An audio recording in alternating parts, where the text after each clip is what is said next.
नमस्कार और breaking news में आपका स्वागत है। आज हम एक ऐसी खबर लेकर आए हैं जिसने देश के करोड़ों पेंशनरों के जीवन में एक नई उम्मीद जगाई है। केंद्र सरकार ने कर्मचारी पेंशन योजना, जिसे हम ईपीएस 95 के नाम से जानते हैं, में एक ऐतिहासिक बदलाव की घोषणा की है। यह फैसला लाखों पेंशन भोगियों के लिए दशकों के इंतजार का सुखद अंत लेकर आया है और इसे हर पेंशन धारक के लिए एक शानदार तोहफे के रूप में देखा जा रहा है। सरकार के इस निर्णय ने न्यूनतम पेंशन में बढ़ोतरी का रास्ता साफ कर दिया है और इस ऐतिहासिक कदम से देश के लगभग 780 लाख पेंशन भोगियों के चेहरे पर खुशी की मुस्कान आ गई है। कल शाम 5 बजे सीबीटी यानी केंद्रीय न्यासी बोर्ड की बैठक में ईपीएस 95 को लेकर एक बेहद महत्वपूर्ण फैसला लिया गया। इस फैसले के बाद से यह चर्चा और भी तेज हो गई है कि क्या अब न्यूनतम पेंशन 7,500 प्लस डीए तक बढ़ सकती है। जी हां, ईपीएस पेंशन धारकों, आपने बिल्कुल सही सुना। अगर आप भी लंबे समय से पेंशन में बढ़ोतरी का इंतजार कर रहे थे तो आपका इंतजार अब खत्म होने जा रहा है। केंद्र सरकार ने आखिरकार पेंशन धारकों को एक बड़ा और शानदार तोहफा दिया है। हर किसी के मन में यह सवाल है कि क्या यह बढ़ोतरी वाकई में हमें 2025 के अंदर अंदर मिलेगी।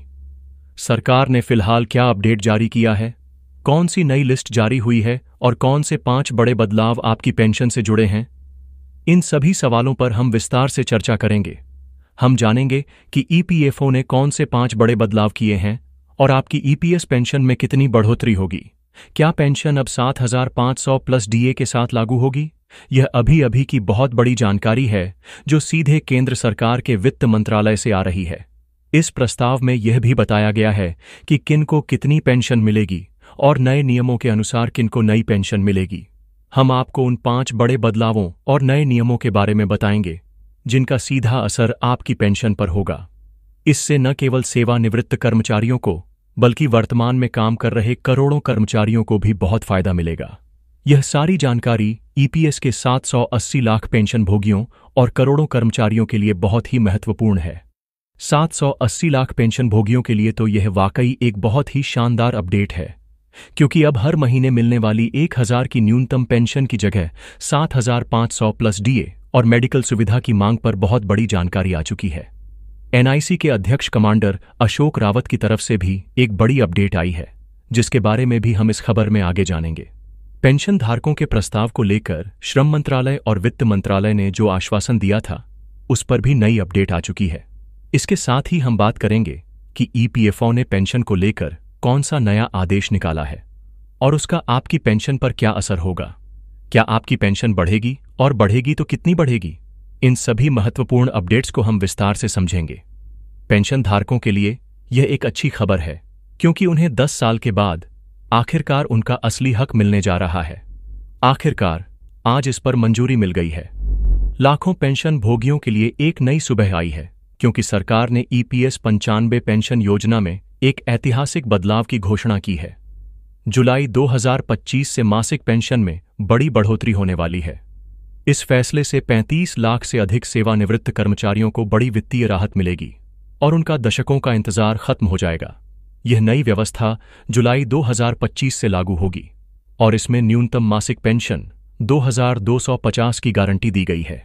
साथ ही सभी लाभार्थियों के लिए एक वर्गीकृत वृद्धि का प्रावधान भी किया गया है।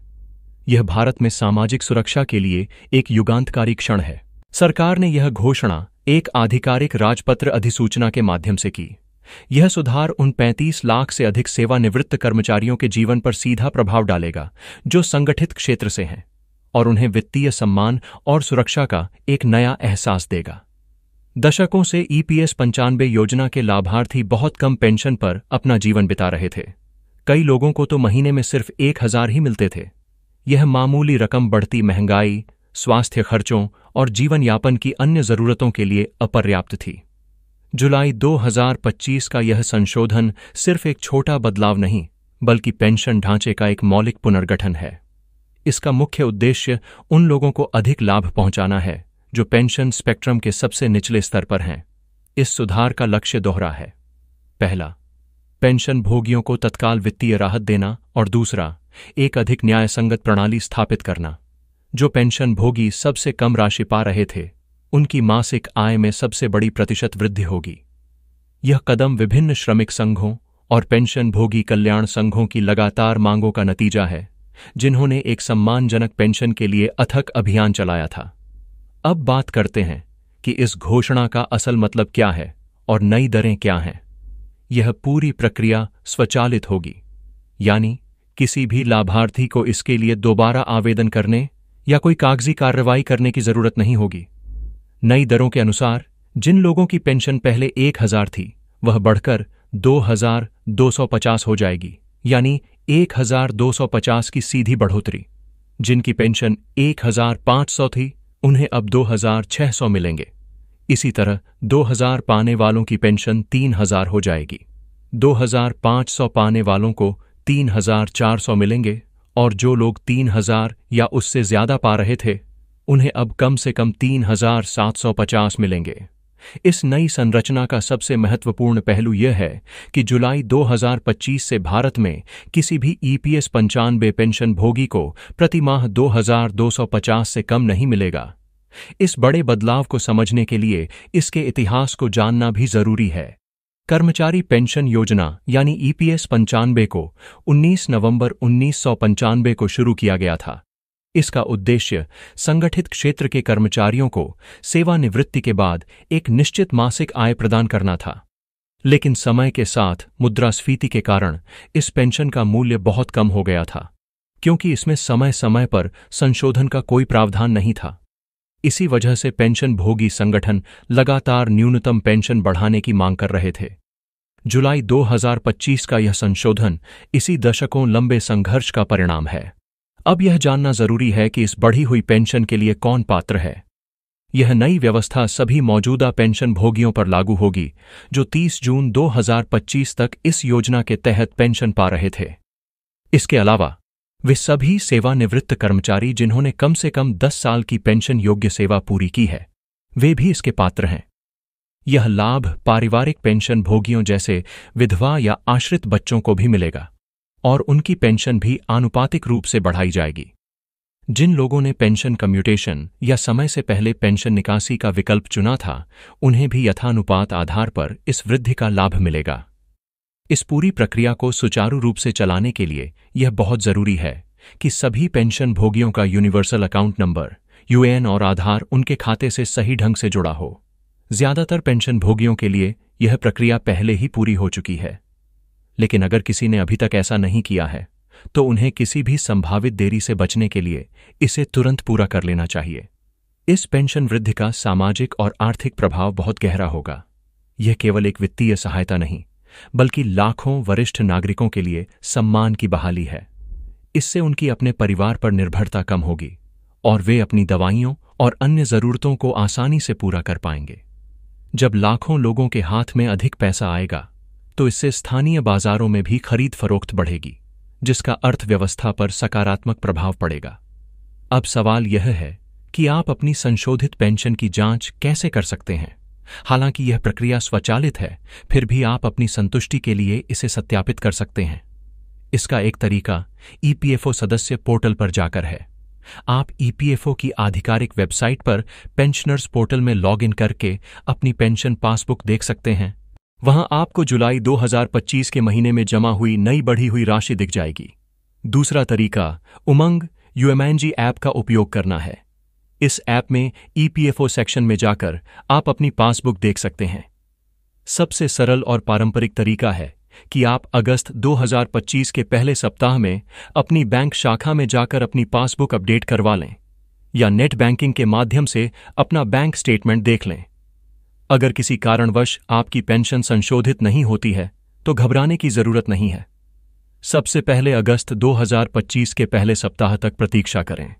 यदि फिर भी समस्या बनी रहती है तो अपनी बैंक शाखा से संपर्क करें।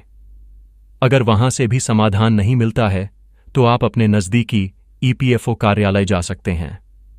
सबसे प्रभावी तरीका है कि आप ईपीएफओ के ऑनलाइन शिकायत निवारण पोर्टल यानी ईपीएफआईजीएमएस पर अपनी शिकायत दर्ज कराएं। वहां आप अपनी शिकायत की स्थिति को ऑनलाइन ट्रैक भी कर सकते हैं।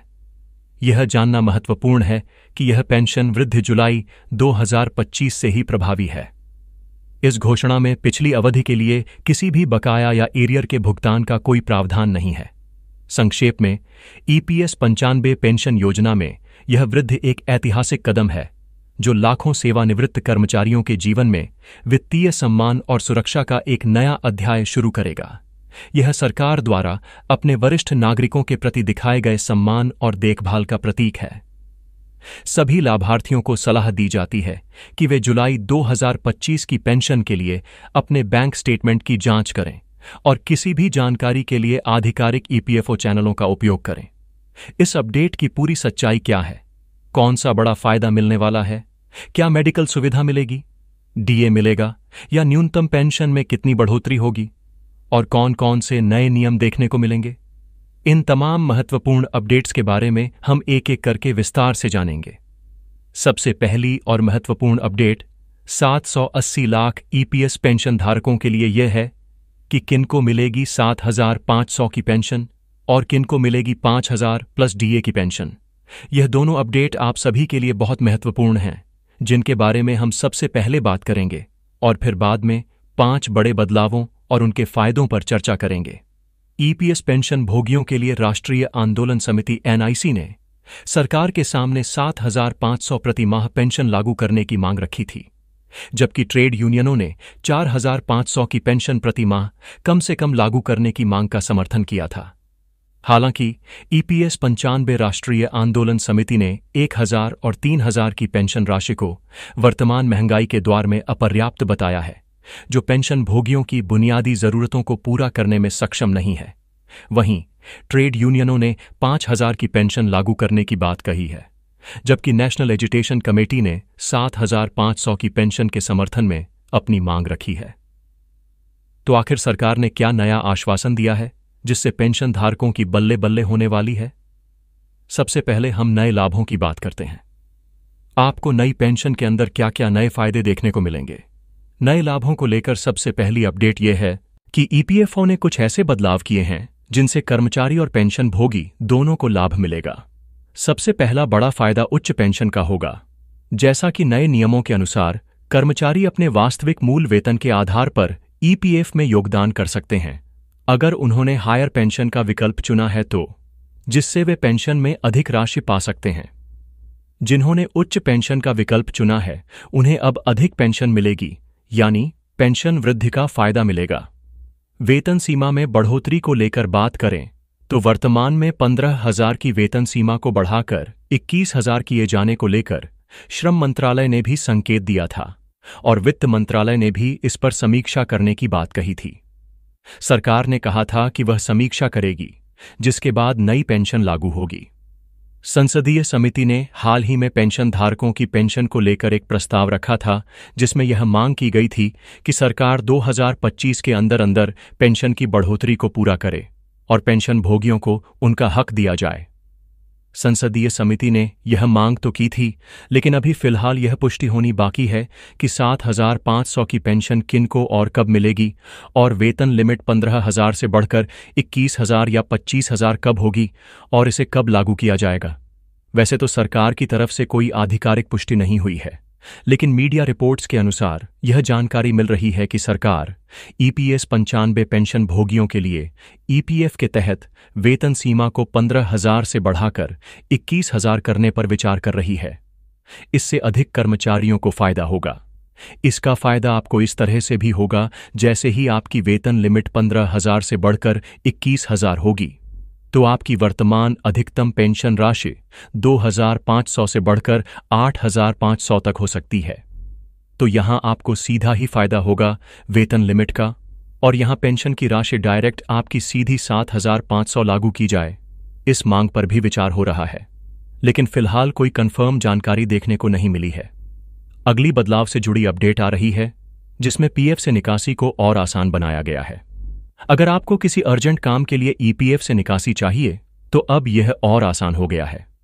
लाभार्थियों को घर बनाने या मेडिकल आपात स्थिति, ट्यूशन फीस भुगतान आदि के लिए किसी भी समय अर्जेंट पैसों की जरूरत है तो अब वे आसानी से ईपीएफ निकासी कर सकते हैं। उच्च पेंशन के बारे में श्रम रोजगार राज्य मंत्री शोभा करंदलाजे ने संसद में जानकारी दी है कि ईपीएफओ ने 25,000 पेंशन भुगतान आदेश पीपीओ जारी किए हैं और इनमें से 1,65,000 पात्र सदस्यों को उच्च पेंशन लाभ देने के लिए अतिरिक्त राशि जमा करने का नोटिस भी भेजा है। अब बात करते हैं ईपीएफओ की ओर से उन 5 बड़े बदलावों की जिनका आपकी पेंशन पर क्या असर होगा। क्या ईपीएफओ ने नया आदेश जारी करके इन्हें लागू किया है? कौन से बदलाव लागू होने वाले हैं और क्या घोषणाएं देखने को मिली हैं? यह घोषणा न सिर्फ मौजूदा कर्मचारियों को फायदा पहुंचाएगी, बल्कि आने वाले समय में भी पेंशन भोगियों को बहुत अच्छा फायदा होगा। सबसे पहला बड़ा बदलाव यह है कि अब कर्मचारी अपनी असली मूल वेतन के आधार पर ईपीएफ में योगदान करके पेंशन प्राप्त कर सकते हैं। दूसरा बदलाव वेतन लिमिट को लेकर है, जिसमें वेतन लिमिट बढ़ाकर 21,000 करने पर विचार और तेज हो चुका है।